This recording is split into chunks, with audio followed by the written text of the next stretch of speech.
Pablo Juliano, bueno, estamos atravesando un momento institucional muy grave. ¿Cómo lo calificás vos? Buenas tardes, gracias por venir. No, gracias a vos por el espacio y por la invitación.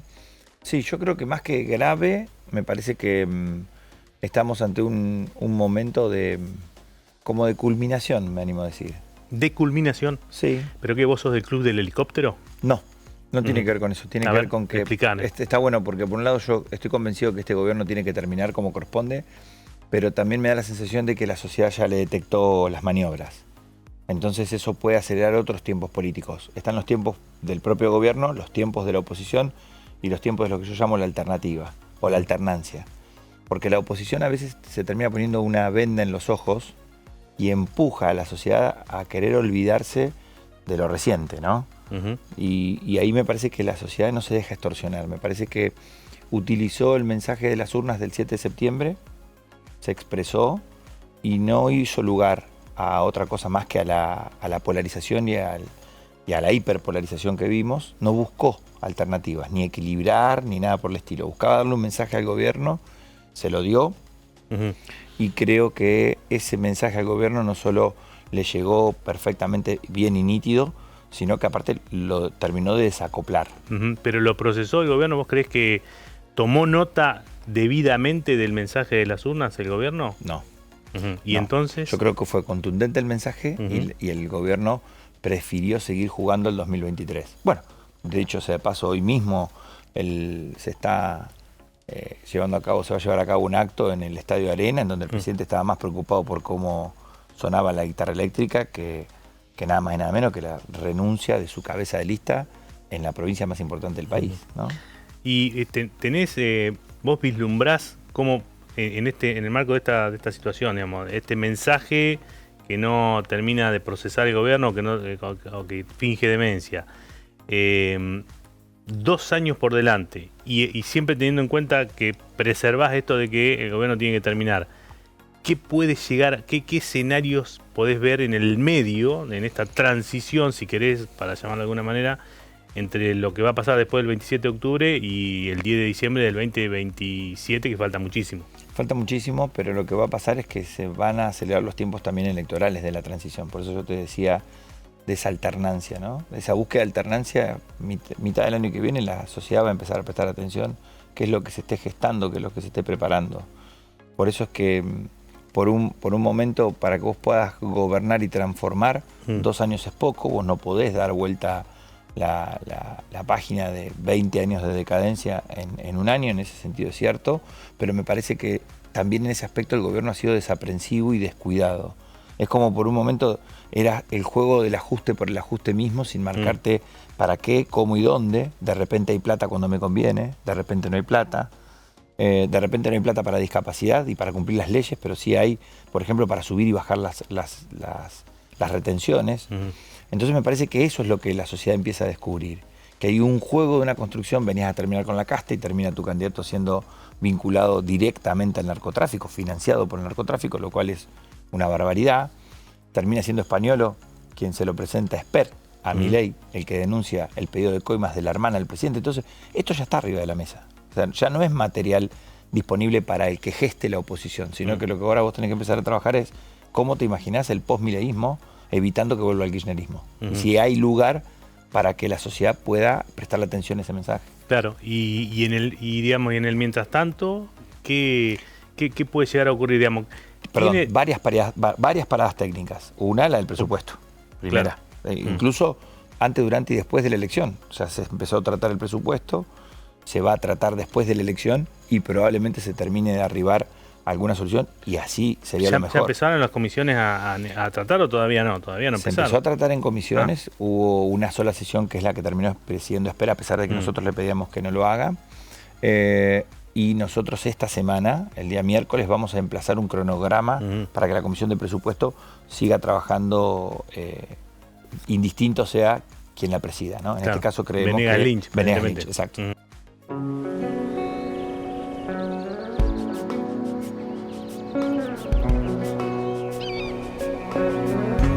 Vení a conocer la provincia de Buenos Aires.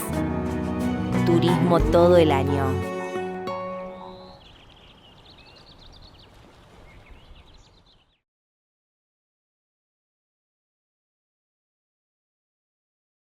Bueno, y digamos, ¿qué puede llegar a ocurrir en todo el 26 y el 27 en materia institucional, digamos? Porque vos decís, la oposición preparando una alternativa o alternativas, incluso diferentes al kirchnerismo, que es lo obvio, digamos, el kirchnerismo como que está ahí siempre, pero digo, se tolera, se aguanta, la institucionalidad está firme. ¿Cómo, digamos, el Pato Rengo, la teoría del Pato Rengo se adelanta bastante más? ¿Cómo ves eso? No, yo creo que no.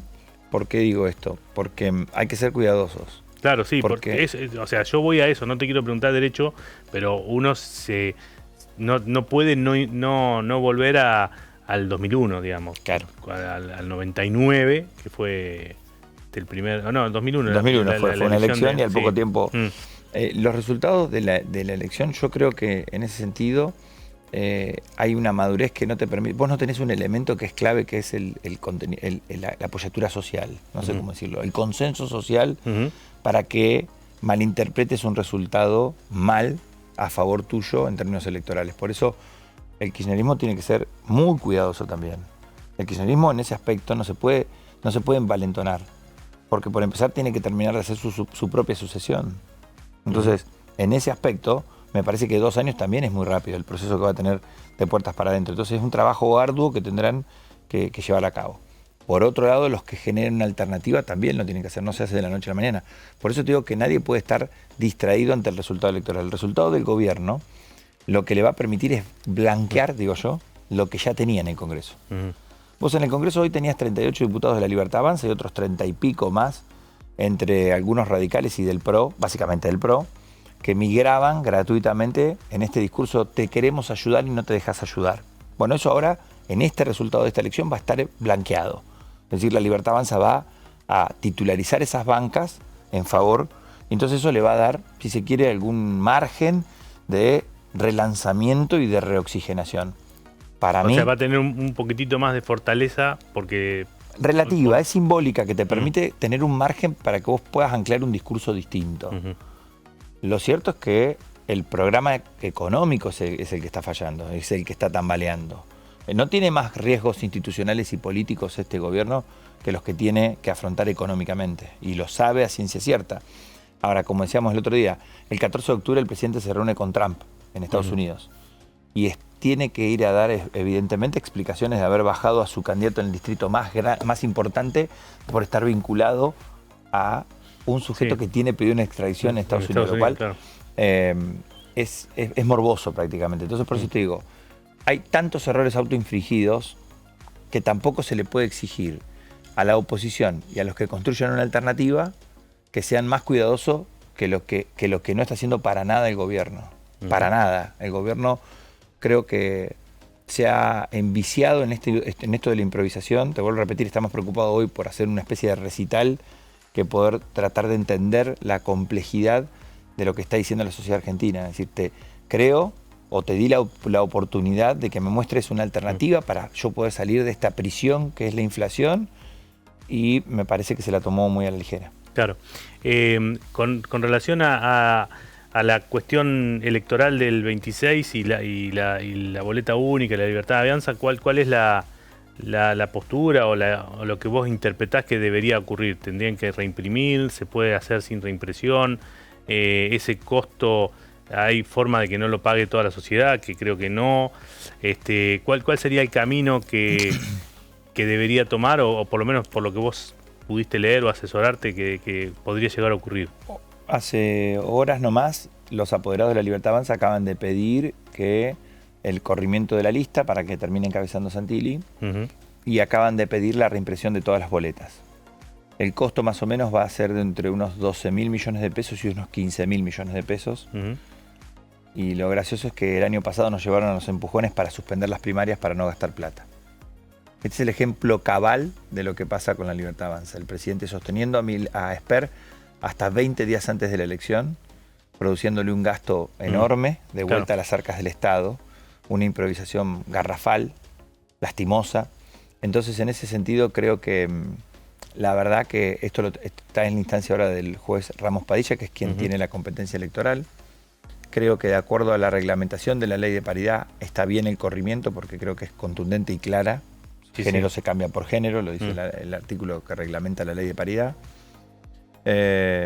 También es raro ver, ¿no?, que se utilicen instrumentos que fueron creados para, digamos, robustecer la paridad en tanto en cuanto de un género que estaba profundamente desplazado, que era el género femenino, en favor de uno masculino. Sí, claro. Abre la puerta a una discusión, porque vos decís, che... Claro, el espíritu de la ley no era ese. No era ese. Estás usando una ley que tenía un espíritu de reparación hacia uno de los géneros. Para reparar al otro. Para reparar al otro. Y en particular, nada cambiaría si terminara encabezando la segunda de la lista. Sí, pero políticamente no les conviene, o sea, les conviene menos. Sí. ¿Vos creés que...? Yo creo que cometieron otro error, que es volver a caer en las figuritas conocidas, cuando hace un año atrás las estaban insultando, decían que era un candidato horrible, que era Juntos por el Cargo. La verdad que la indignidad está a la orden del día de un montón de actores que se han olvidado, han tirado sus agendas al diablo con tal de seguir estando o permaneciendo dentro de la Cámara de Diputados, y tampoco le muestran a la sociedad una agenda nítida de para qué estar sentados ahí. Es muy difícil que dentro de 2 años yo me pueda sentar acá y te diga quiero seguir estando y no sepa para qué. Es como para sostenerme la vela a mí mismo.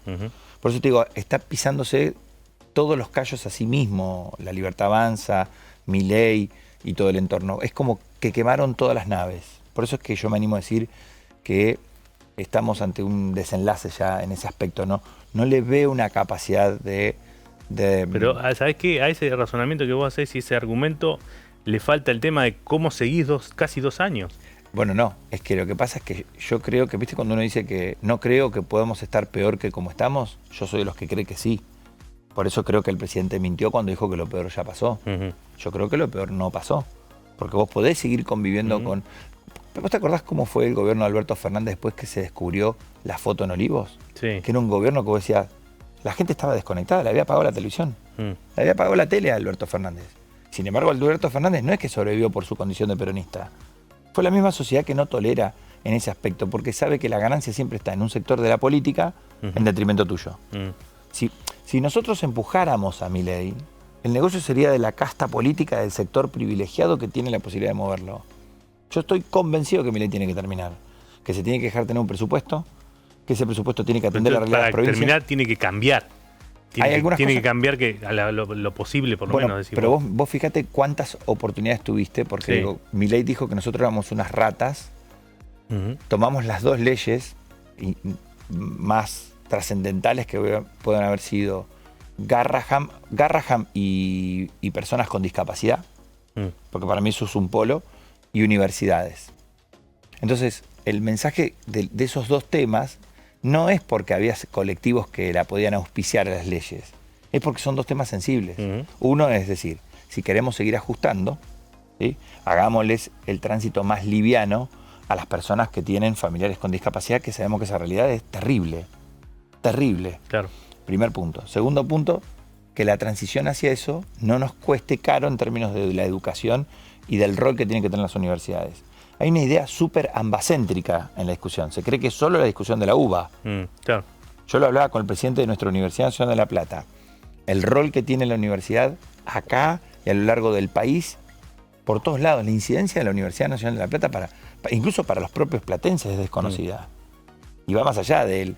Digo, cuando vemos los equipos del CONICET investigando el fondo del mar, cuando vemos ingeniería o cuando vemos, por ejemplo, que en una parte en su momento este gobierno había priorizado minería, salen de acá. Es decir, yo saco geólogos de San Juan o de acá. Claro.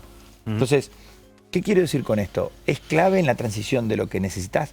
Vos como una sociedad le tenés que decir, che, vamos a ahorrar en todo esto, pero esto no lo puedo tocar porque si no, cuando termine de ahorrar no tengo país. Claro. Es decir, los estadounidenses y los israelíes, que el presidente tanto venera, minga que te van a descontar un solo dólar de la innovación y la tecnología al servicio del desarrollo estratégico de sus países. ¿Y por qué acá no? Y te decía que hay una visión ambacéntrica porque no, estoy seguro que no se pone arriba de la mesa lo que pasa en la Universidad Nacional del Centro, lo que pasa en la Universidad Nacional de Mar del Plata, lo que pasa en la Universidad Nacional del Sur. O sea, todo el subsuelo que fue inundado, que nosotros trabajamos un montón por la ley de emergencia de Bahía Blanca, incluía uno de los centros puntualmente claves en investigación en física, de renombre de todo el país. Estaba en el subsuelo, se lo llevó puesto como nos pasó a nosotros cuando se nos inundó la ciudad con el Hospital Español. Bueno, y ahora a todo esto, vos estás trabajando con un esquema que intenta, en el contexto de esta situación de crisis que estabas describiendo, intenta asomar o hacer salir una alternativa, digamos. ¿Cómo ven ustedes, cómo analizan y qué expectativa tienen? ¿Hasta qué punto hace ratazo que no podemos salir de la polarización y no hay forma de que eso se supere, digamos? ¿Por qué esta vez podría llegar a ser? Yo creo que por una base, hay un elemento que en la política argentina y global, si se quiere, está teniendo bastante trascendencia, que es el hartazgo. Estás harto de que el vaivén te lleve de un lado para el otro. Pero también la política... el hartazgo nos llevó a Milei también. Por eso, pero es un insumo. Sí, por ejemplo, el hartazgo del kirchnerismo no te podías depositar ni en Larreta ni en Patricia Bullrich, que era una telenovela, dos gatos dentro de una bolsa que no te terminaban de definir nada. Por eso termina irrumpiendo la figura de Milei. Yo acá lo que veo es que, de vuelta, si el kirchnerismo se mete en una bolsa a pelearse a cualquier precio contra Milei, cuando fueron los creadores, son el doctor Frankenstein de esta situación, digo, porque lo financiaron, porque se creyeron que un balotaje con el monstruo de Milei era fácil de ganar, pero hay que hacerse cargo, nosotros ahí no estuvimos. Entonces, ¿qué quiero decir? Me parece que ese hartazgo como insumo termina siendo lo que termina ponderando al final la sociedad. No creo que pueda haber un proceso en donde rápidamente la gente se enamore. Lo digo sinceramente. No creo que tampoco sea el hilo conductor las gestiones. De hecho, nosotros venimos de una elección en donde nos fue muy mal en la provincia de Buenos Aires. Sostenido en varias gestiones buenas. Sostenido en extraordinarias gestiones. Es decir, que lo puedo defender, no me siento avergonzado, ni mucho menos, sino porque creo que a veces vos tenés que plantarte enfrente de la cámara y decir, no nos eligieron, nos tenemos que replantear cómo seguimos. Hay un juego de identidades que trasciende a las figuras partidarias tradicionales. Probablemente no puedas anclar en figuras tradicionales. Ganó y es presidente de un país alguien que te habla de figuras de casi hace 200 años atrás y figuras económicas, lo cual no creo que tampoco tenga que ver con eso, sino con la capacidad que vos tenés. No con el discurso, sino con otra cosa, ¿no?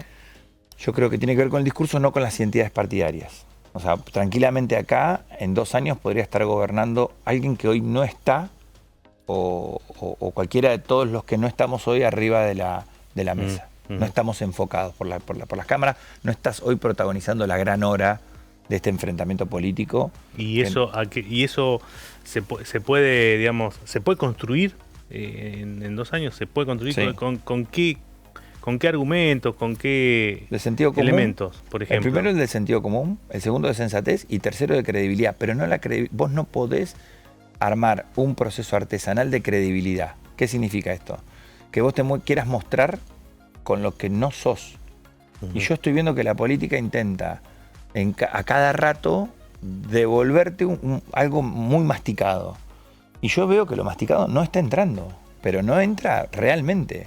La segmentación, que es como incrustarte algo en tus propias redes sociales, es una invasión.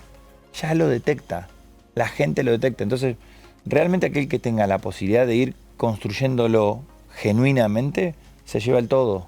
Por eso digo, tiene que afrontar esta crisis de liderazgo que vos tenés.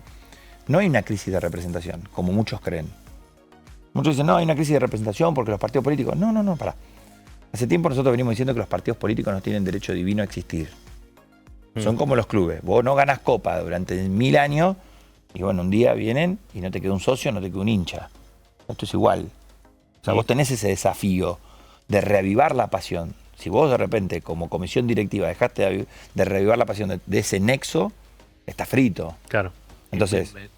Se me viene a la cabeza la UCR. Claramente.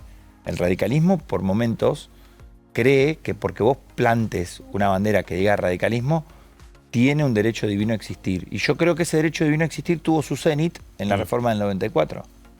Vos reconstruiste un proceso democrático, diste una constitución, que es el sueño de no de cualquier político, de cualquier estadista o de cualquier persona que realmente despliega una ideología, porque hay una carta magna a tenor de tus propios valores. Vos mirás, bueno, no, pero fue el pacto. Sí, pero Menem lo único que quería era ser reelecto y nosotros queríamos todo el plan y el programa que todavía no se desplegó. En la Argentina no se desplegó el programa de casi de un rol muy trascendental como el del jefe de gabinete, las comisiones bicamerales que le dan un rol trascendental al Parlamento. Por eso yo estoy trabajando fuerte para que termine de salir la ley que cambie la ley de Cristina Fernández de Kirchner. ¿El DNU? Sí, señor. Yo estoy convencido que el presidente que llega, que cree que se hace el cocorito y el mandón por un DNU, la verdad que todos probaron con lo mismo. Los hiperpresidencialismos no sirven. Sirve que un presidente sea electo y diga, miren, fenomenal, yo soy el que ocupa el cargo del Poder Ejecutivo, pero ¿saben quién queda? Yo tengo que todavía gobernar. Con los diputados y senadores que le eligieron al gobierno de Milei, senadores que todavía le habían dejado a Alberto Fernández y con los que acaban de elegir junto conmigo presidente. No es muy complicado eso. O sea, un presidente llega a gobernar, y esto está pensado, el vestigio de los errores finales y los aciertos que podrá ir encontrando a futuro y que se van a ir a traducir a esa nueva representación. No es difícil. Milei tuvo 6 meses la ley base parada ahí por tildar al Congreso de kiosqueros. Y vos dirás, bueno, yo esta frase si la digo, la verdad que no logro empatía, porque la mayoría de la gente que nos está escuchando cree que es así. Coincide más con Milei que con lo que estoy señalando yo. Pero yo lo que te digo es que eso no es cierto. Que eso es una infamia, eso es una mentira. Yo conocí un montón de diputados y diputadas que se esfuerzan un montón, que trabajan un montón, pero que después a la hora de encender las cámaras no garpan. O sea, yo tengo una diputada que es maestra, fue docente, maestra de un pueblo de La Pampa, así de chiquitito. Esa mujer siente lo que sienten todos los docentes de lo mal que le están pasando y trabajaba todos los temas previsionales. Después tenemos gente de primerísimo nivel que no le tuvimos que hacer ningún dibujito para defender las universidades. ¿Por qué? Porque tiene un rol trascendental como fue Dania Tabela. O como es Facundo Manes que está empujando la ley de Alzheimer. Es gente que no le tenés que explicar lo que está que defendiendo. A Facundo nadie le tuvo que convencer para defender el Garraham.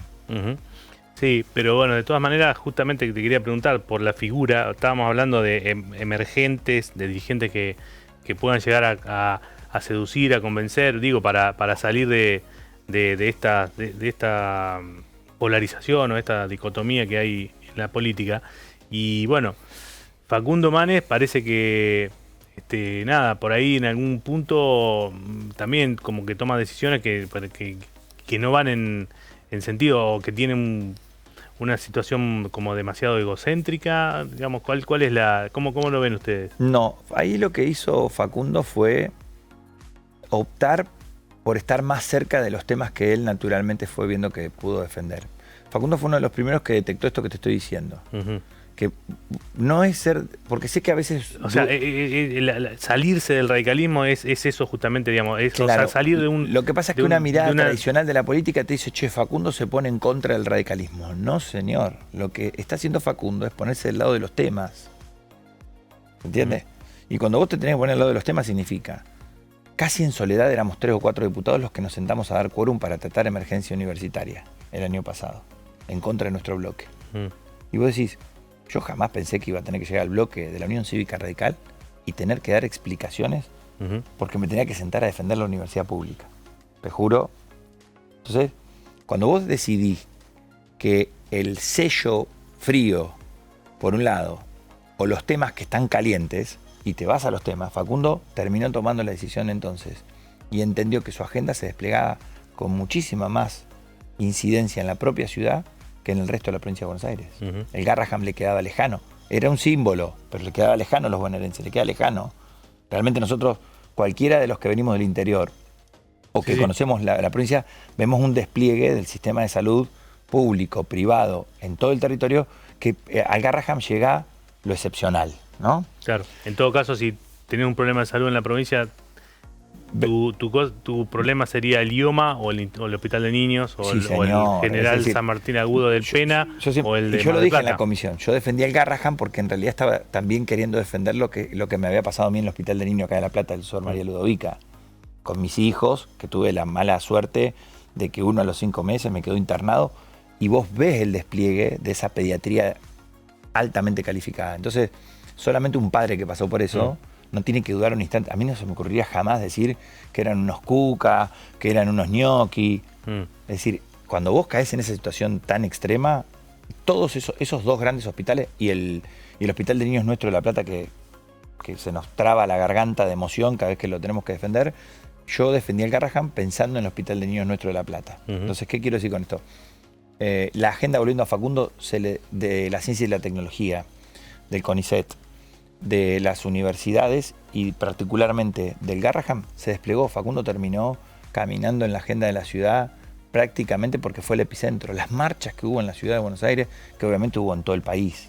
No seamos ambacéntricos ni porteñocéntricos. Se desplegó en todo el país, pero él encontró ese epicentro ahí y tomó esa decisión que me parece que es estar más cerca de los temas que de la política tradicional.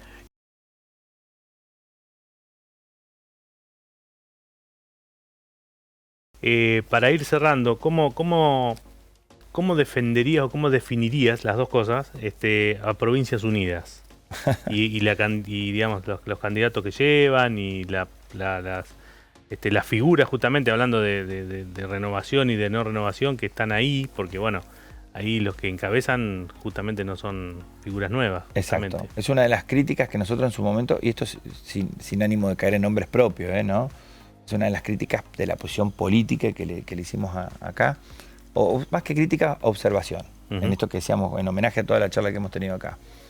Pero particularmente creo que la definiría como la que está obligada a construir una nueva mayoría. Yo defino a Provincias Unidas como el espacio que está obligado a construir una nueva mayoría. Y eso requiere de muchísima concentración, de muchísima generosidad, de una mirada y una apertura sobre lo que cada uno ha podido desarrollar de manera muy asertiva en su distrito. Y en nuestro caso en particular, es la forma que también encontramos corta, pero no ventajera, corta de poder decir, ojalá que la agenda de seguridad sea como la que está desplegando Puyaro en Santa Fe. Ojalá que la agenda en energías renovables sea la que desplegaron los jujeños en Jujuy. Ojalá que la agenda de turismo y productiva sea la que están desplegando los cordobeses. Ojalá. Entonces mirá qué lindo cómo se empiezan a llenar ese caminito de acá a 2 años, que decíamos al principio, con temas, con agenda y demás. Y en síntesis, en criollo, a mí me gusta hablar súper desolapadamente, para mí significa dejarse de joder. Significa que vos sabés que tenés que ir a una reforma tributaria, a una reforma fiscal, a una reforma laboral y a una reforma de las cajas previsionales. Porque los gobernadores lo saben. Entonces ninguno de ellos, me animo a decir, va a construir un espacio para que se haga el vivo o pase por alto, o cuando llegue, o lo que llegue a presidir la Argentina, lo haga diciendo, bueno, me votaron para terminar con el mileísmo. No, señor. No te van a votar para que termines con el pasado, porque el pasado lo terminó la gente. Por eso yo tengo esta tranquilidad. Yo estoy muy tranquilo porque digo, cuando la gente se animó ante la trampa que le había ofrecido el peronismo o el kirchnerismo en el 2023 y saltó la reja y lo votó a Milei, evidentemente estamos ante un proceso en donde la sociedad está más madura que la clase política dirigencial. Le pongo la sea, vos podés, este razonamiento te permite decir que si en 2 años se construyó un Milei, en 2 años también se puede construir otra alternativa que no sea ni Milei ni el kirchnerismo y que sea es más, algo... Lo que va a suceder a Milei hoy no está arriba de la mesa, no está a la vista. O sea, como Milei no estuvo a la vista en el 2021, que apenas había sacado 13 puntos en la ciudad, era un personaje llamativo, medio gritón y que algunos muy pocos lo detectaban, lo que viene a suceder a Milei no está a la vista. Se va a construir. Se va a construir porque, te vuelvo a repetir, yo creo que puede haber otra falla, puede cometer el mismo error y eso que muchos dirigentes creen que tenés que ir a apoyarte exclusivamente en la interacción con el kirchnerismo. No nos sentamos a defender estos temas por kirchneristas ni por hacerle el caldo gordo a ellos. Ni porque vos fíjate qué grado de madurez tiene a la hora de entender que para sucederlo a Milei vos tenés la oportunidad de reparar sobre tus errores. ¿Dónde viste mea culpa del kirchnerismo reciente? Y yo tengo muy buena relación con un montón de amigos de la militancia política, porque aparte, digo, en el Congreso hablo con los libertarios, claro, Unión por la Patria, con todo el mundo. Eso te iba a decir, o sea, una construcción como la que vos definís, sí o sí, y por lo que habías hablado hoy de cómo está concebida la República, necesita que el día de mañana ese nuevo personaje se siente con los de Milei, porque va a haber muchos, y con kirchneristas que también van a haber muchos, seguramente o más o menos que los que hay ahora. Digo, está en condiciones de, no sé, Randazzo, Monzó, Stolbizer o Puyaro o Schiaretti o Yarlora de sentarse a negociar y a a negociar leyes con todos ellos? Yo creo que el que no lo haga pierde.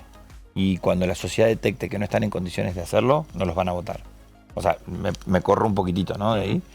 Pero yo digo, si vos querés construir una alternativa de sentido común y no estás dispuesto a hacer la voz cantante del diálogo, porque aparte te vuelvo a repetir, acá estamos plantados arriba de dos caprichos. El capricho que fue lo de Alberto Fernández seleccionado por Cristina y el capricho de Milei seleccionado por toda la estructura del panperonismo para terminar de arruinar a Juntos por el Cambio. Entonces, ¿qué digo? Por eso no hubo tiempo de este diálogo. Realmente, yo vi cómo Milei sacó el decreto 7023 y no lo pudimos bajar en la Cámara de Diputados. Pudimos hacer 1000 cosas y no pudimos bajar ese decreto. Y vos mirá, no, pero la gente... ¿Quién? ¿La ley de alquileres? Fenomenal. ¿Me vas a decir que no podíamos extraer la ley de alquileres en los mismos términos que estaba del decreto 7023 y trabajar en el resto de las cosas? Claro. Dentro del decreto 7023, Milei se autoprorrogaba más facultades que la que le dieron en la ley base. Entonces, acá lo que estamos queriendo generar son cambios siempre al margen de la ley. Y los cambios al margen de la ley duran poquito. Y si dura poquito, uno de los elementos para que se pueda subsanar esta crisis económica, que nadie lo ve, es la seguridad jurídica. Si vos no tenés seguridad jurídica, si vos no podés decir, che, mira, esto lo acordaron todos los sectores políticos, por ejemplo, y hay ejemplos concretos. A ver. En el gobierno sobre el final del 2015 se saca la ley de energías renovables. Habíamos dicho como conjunto y como país que al 2025 el 20% de la matriz energética fuera de origen verde, renovable. Lo logramos. Nosotros ya estamos trabajando en las nuevas metas de esa ley. Pasó el gobierno del kirchnerismo, el de macrismo, pasó el gobierno de Alberto Fernández de vuelta y parte del gobierno de Milei, y una ley se pudo cumplir. Una ley de política pública. Lo mismo estamos haciendo con inteligencia artificial. Es decir, no queremos reglamentación por reglamentar, vetusta y vieja. Es decir, vos tenés que sentar las bases. Lo mismo pasó con la ley del software. La ley del software hizo la gran potencia argentina que nos permite ser, digamos, de punta en esa materia. Por eso te digo, lo que no podés dejar es lugar a la improvisación y al tongo. Este gobierno, lo único que le mostró a la sociedad argentina en el último tiempo es tongo. Tongo con las cerealeras, tongo con la nucleoeléctrica. Mirá que vas a vender la nucleoeléctrica. Tenés que estar del moño. Claro. Por eso te digo, yo creo que hay mucho margen si vos le decís a la sociedad, che, vamos a seguir ajustando las cuentas, porque no queremos que vuelva la inflación. Eso es una garantía. El gobierno de Milei lo trajo para que se quede. Y lo tenemos que defender entre todos.